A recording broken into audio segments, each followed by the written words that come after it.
तत्सवितुर्वरेण्यं भर्गो देवस्य धीमहि धियो यो नः प्रचोदयात्। ओम शांति शांति शांति। नमस्ते मेरे प्रिय दोस्तों, आज मैं आपको छांदोग्य उपनिषद से एक बहुत ही रोचक और शिक्षाप्रद कहानी आपको सुनाने जा रहा हूँ। कहानी का शीर्षक है तीन रूप। तो सुनिए और समझिए इस बहुत ही महत्वपूर्ण उपनिषदों की कहानी को। प्राचीन काल में श्वेत केतु आरुणेय, आरुण का पोता नामक एक ब्राह्मण कुमार था। उससे एक बार उसके पिता ने कहा, हे श्वेत केतु, जाओ तुम कुछ काल के लिए किसी आचार्य के यहाँ जाकर ब्रह्मचर्य का पालन करो। वत्स, हमारे कुल में कोई भी ऐसा व्यक्ति उत्पन्न नहीं हुआ है जिसने ब्रह्म ज्ञान का अध्ययन नहीं किया हो और जो स्वयं अज्ञानी रहकर ब्राह्मणों यानी ब्रह्म तत्व के ज्ञाताओं का केवल संबंधी बनकर ही रह गया हो। श्वेत केतु ने जब पिता की इस प्रकार की बात सुनी तो वह ब्रह्मचर्य पालन के उद्देश्य से चल पड़ा। उसमें उसकी अवस्था 12 वर्ष की थी। एक आचार्य के आश्रम में रहकर उसने अपने 24वें वर्ष तक समस्त वेदों का अध्ययन किया। अध्ययन समाप्त कर चुकने के बाद उसके मन में यह अहंकार उत्पन्न हो गया कि उसने पूर्ण ज्ञान प्राप्त कर लिया है। इसी गर्व से फूला हुआ वह लौटकर अपने घर आया। उसके पिता ने उसकी बातों के ढंग से जान लिया कि वह ज्ञान दुर्विद्ध होकर आया है और अपने को श्रेष्ठ ज्ञाता समझने का दम और आत्मविश्वास उसके मन में समाया हुआ है। मतलब विद्या अध्ययन के बाद उसके जो है दिल में मन में घमंड आ गया था कि मैं बहुत बड़ा ज्ञानी हो चुका हूँ। सो यह जानकर श्वेत केतु के पिता ने उससे कहा, बेटा, क्योंकि अपने को महाज्ञानी मानने और वेदों का पूर्ण ज्ञाता समझने की प्रवृत्ति तुम में वर्तमान है, इसलिए मैं एक बात जानना चाहता हूँ। क्या तुमने अपने गुरु से उस परम विषय के संबंध में भी कुछ सीखा है जिससे अश्रुत ने जो सुना ना हो भी श्रुत ने सुना हुआ भी सुना हुआ बन जाता है, अचिंतित भी चिंतनीय बन जाता है और अज्ञात भी ज्ञात हो जाता है। श्वेत केतु ने पूछा, पिताजी, यह वह विषय क्या है? उसके पिता ने उत्तर दिया, वत्स, जिस प्रकार मिट्टी के एक ढेले का तत्व जान लेने से संसार के समस्त मिट्टी के बनने पदार्थों का ज्ञान हो जाता है और यह ज्ञात हो जाता है कि विभिन्न नाम रूपों से युक्त मिट्टी के विविध पदार्थों में मिट्टी का एक ही मूल तत्व वर्तमान है। जिस प्रकार सोने के एकमात्र खंड के ज्ञान से यह ज्ञात हो जाता है कि सोने से बने हुए विभिन्न नाम रूपों से युक्त विविध वस्तुएं केवल विकार हैं और सब में सोने का एक ही मूल तत्व वर्तमान है। जिस प्रकार लोहे के बने नाखून काटने के औजार के धातु तत्व का ज्ञान हो जाने से इस बात का पता लग जाता है कि लोहे की विभिन्न नाम रूप धारी वस्तुओं का मूल तत्व एक ही है, उसी प्रकार वह विषय भी है जिसका उल्लेख मैंने किया है। श्वेत केतु ने जब यह सुना तो वो बोला, निश्चय ही मेरे आचार्य को यह विषय ज्ञात नहीं है। यदि वे जानते होते तो क्यों उस ज्ञान को मुझसे छिपाते? भगवान, क्या आप उस विषय को समझाने की कृपा करेंगे? अच्छी बात है वत्स। यह कहकर श्वेत केतु के पिता ने समझाना आरंभ किया। उन्होंने कहा, सौम्य, आरंभ में समस्त विश्व केवल सत्य रूप में विराजमान था, अर्थात सृष्टि चक्र का केवल एक मूल तत्व ही उसमें वर्तमान था। वह एकमात्र और अद्वितीय था।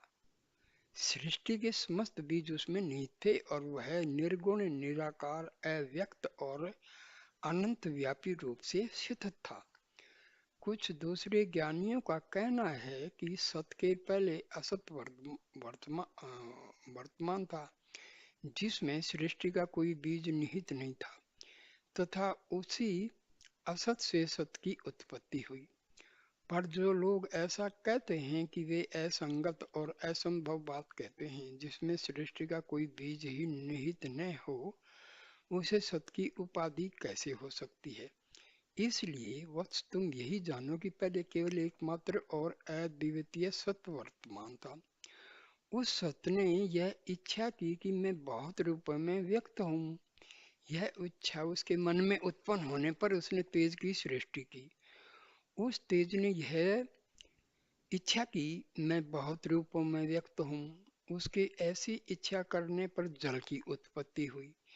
यही कारण है कि जब कभी तेज ताप द्वारा शरीर में उष्णता आती है या पसीना टपकने लगता है, तो उस ताप के कारण ही जल उत्पन्न होता है। जल ने इच्छा की मैं बहुत रूप में व्यक्त हूँ। उसके ऐसी इच्छा करने पर अन्न की सृष्टि हुई। इसलिए जब जब कभी जहाँ कहीं भी वर्षा होती है, तब वहाँ अन्न अवश्य उत्पन्न होता है। जल से अन्न की उत्पत्ति होती है। श्वेत केतु ने जब इस विषय में अपने पिता से और अधिक विशद बातें जाननी चाहे, तो उसके पिता ने कहा, वत्स, समस्त प्राणियों की उत्पत्ति तीन रूप में होती है। अंडज, अंडों से उत्पन्न होने वाले जीव; जीवज, जीव से उत्पन्न होने वाले प्राणी; और उद्भज, मिट्टी के भीतर से उत्पन्न होने वाले पेड़ पौधे। सृष्टि के देवता ने यह इच्छा की इन तीनों में जीवात्मा के रूप में प्रवेश करके मैं विविध नाम रूपों से व्यक्त हूँ। मैं इनमें से प्रत्येक को विविध रूप में बदल दूंगा। यह इच्छा करके उसने प्राणियों के उन तीनों रूपों में जीव बनकर प्रवेश किया और उन्हें विविध नाम रूपों से व्यक्त किया। उन तीनों जीव तत्वों में से प्रत्येक तीन रूपों में किस प्रकार अभिव्यक्त किया गया, वह मैं तुम्हें समझाता हूँ। अग्नि की जो ललाई है वह तेज के कारण है, उसकी सफेदी जल के कारण है और उसका कालापन पृथ्वी के कारण है। अग्नि का इस प्रकार विश्लेषण होने पर अग्नि अग्नि नहीं रह जाती। जिस प्रकार कपड़े का तार तार अलग हो जाने पर फिर वह कपड़ा नहीं रह जाता, इसी प्रकार अग्नि एक शब्द मात्र रह जाता है। वास्तविक जो कुछ है वह उसके तीन मूल रूप हैं, मूल तत्व हैं। सूर्य की जो ललाई है वह तेज के कारण है, उसकी सफेदी जल के कारण है और उसका कालापन पृथ्वी के कारण है। इस प्रकार तीन मूल तत्वों में विश्लेषित होने पर सूर्य सूर्य नहीं रह जाता, वह केवल शब्द मात्र और न मात्र रह जाता है। केवल इसके तीन मूल तत्व ही वास्तविक हैं। उसी प्रकार चंद्रमा और बिजली के तीन मूल तत्वों के संबंध में भी कहा जा सकता है। इसी सत्य को जानने पर पूर्व काल के महान आचार्यों और वेदज्ञों ने कहा था, आज से हम में से कोई व्यक्ति उस विषय की कोई चर्चा न करे जिसके संबंध में उसने न तो सुना हो, न सोचा हो, न जाना हो। उन पूर्वजों को जहाँ जो कुछ भी लाल दिखाई देता था, उसके संबंध में जान लेते थे कि वह तेज के कारण है। जो कुछ श्वेत उन्हें दिखाई देता था तो उसे वह जल का स्वरूप समझ लेते थे, और जो कुछ उन्हें काला दिखाई देता था उसे वे पृथ्वी का अंश मानते थे। जो कोई पदार्थ उन्हें अज्ञात और विश्लेषण से परे मालूम होता था, उसके संबंध में वे जान लेते थे। वह इन तीनों तत्वों का सम्मिश्रण है। अब मैं तुम्हें बताऊंगा कि प्राणियों में किस प्रकार प्रत्येक तत्व भी तीन रूपों में विभक्त हो जाता है। अन्न को जब प्राणी पचा लेता है तो तीन रूपों में परिणत हो जाता है। उसका जो स्थूल तत्व है वह विष्ठा बन जाता है, जो मध्य है वह मांस, मध्य है वह मांस बन जाता है, और जो सूक्ष्म तत्व है वह मन बन जाता है। जल को प्राणी पी लेता है तो वह भी 3 रूप में बदल जाता है। उसका जो स्थूल तत्व है मूत्र बन जाता है, जो मध्यम है वह रक्त बन जाता है, और जो सूक्ष्म तत्व है वह प्राण के रूप में परिणत हो जाता है। तेज संबंधी पदार्थ जैसे घी है, मक्खन आदि स्निग्ध पदार्थ को जो प्राणी पचा लेता है तो उसका जो स्थूल तत्व वह हड्डियां बन जाता है, मध्य तत्व मज्जा हड्डियों के भीतर का सार बनता है, और सूक्ष्म तत्व वाणी का रूप धारण कर लेते हैं। वत्स मन अन्न से बनता है, प्राण जल से और वाणी तेज से बनती है। वत्स जब दही मथा जाता है तो उसका जो सूक्ष्म अंश होता है वह ऊपर को उठकर मक्खन में बदल जाता है। उसी प्रकार हे सौम्य, जब अन्न पचाया जाता है तो जो सूक्ष्म तत्व ऊपर को उठते हैं वे मन के रूप में परिणत हो जाते हैं। उसी प्रकार जल से प्राण और तेज से वाणी बनती है। इसलिए मन अन्न है, जल प्राण है और तेज वाणी है। श्वेत केतु ने इतना सुनने के बाद कहा, भगवान आप क्या इस विषय को मुझे फिर समझाने की कृपा करेंगे? अच्छी बात है सौम्य। यह कहकर उसके पिता ने उससे कहा, वत्स, मनुष्य 16 कलाओं से युक्त होता है। यह विषय मुझे तुम्हें समझाना है, पर इसके पहले यह आवश्यक है कि तुम 15 दिन तक अन्न ग्रहण न करो, पर जल अवश्य पीते रहो, क्योंकि प्राण जल में है। जल पीते रहने से अन्न खाने पर भी तुम प्राण धारण किए रहोगे। श्वेत केतु ने 15 दिन तक खाना नहीं खाया। उसके बाद वह अपने पिता के पास जाकर बोला, पिताजी इसके बाद मुझे क्या करना होगा? पिता ने कहा, बेटा तुम ऋक, यजु और साम मंत्रों को मुझे सुनाओ।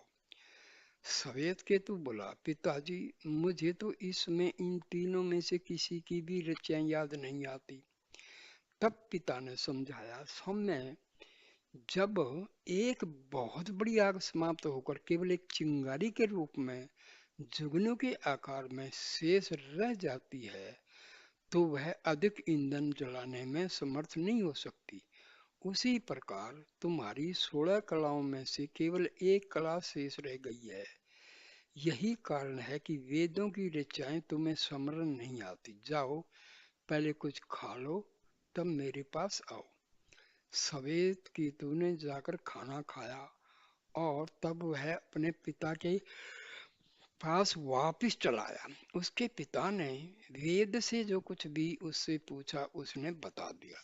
तब उसके पिता ने कहा, वत्स, जिस प्रकार जुगनू की चमक के समान एक छोटी सी चिंगारी में सूखे पुआल के तिनके पड़ जाने से वह प्रज्वलित होती है और बहुत सा ईंधन जलाने में समर्थ होती है, उसी प्रकार तुम्हारी 16 कलाओं का अंतिम अवशेष जब तनिक अन पा गया तो तुम वेदों को स्मरण करने योग्य बन गए। इसीलिए मैंने ये कहा है कि मन अन्न से बना है, प्राण जल से और वाणी तेज से। श्वेत केतु इस प्रकार आलोच्य विषय को पूर्णतया समझने में समर्थ हो गया। तो इस कहानी में हमें बहुत बड़ी शिक्षा मिली है। हमारे उपनिषदों की जो कहानियां हैं वो बहुत ही कठिन जो विषय हैं उनको बड़े अच्छे तरीके से समझ पाने में सहायता मिलती है। तो हमें इन उपनिषदों को पढ़ना चाहिए। अपने सभी बच्चों को इनको पढ़ाना चाहिए। खास करके बच्चे कहानी के जो है ना बहुत ही इच्छुक होते हैं, तो उनको ये कहानियां जरूर जरूर सुनाएं, और इससे बच्चों के मनोरंजन के साथ साथ उनकी ज्ञान में भी वृद्धि होगी। तो कृपा करके मेरे दोस्तों ये कहानियां बच्चों को आप अवश्य सुनाएं और समझाएं उनको कि इनका मतलब क्या है। तो इससे जो है बच्चों में संस्कार अच्छे पड़ेंगे और अपनी जो भारतीय जो सनातन धर्म है उसके बारे में उनका ज्ञान बढ़ेगा। वेदों में रुचि बढ़ेगी। शास्त्र, वेद शास्त्र, पुराण वगैरह, रामायण महाभारत की कहानियां आप हमेशा सुना कीजिए। सो नमस्ते मेरे दोस्तों। तो इस वीडियो को ज़्यादा से ज़्यादा शेयर कीजिए, लाइक कीजिए, कमेंट कीजिए और मेरे चैनल को सब्सक्राइब कीजिए। धन्यवाद।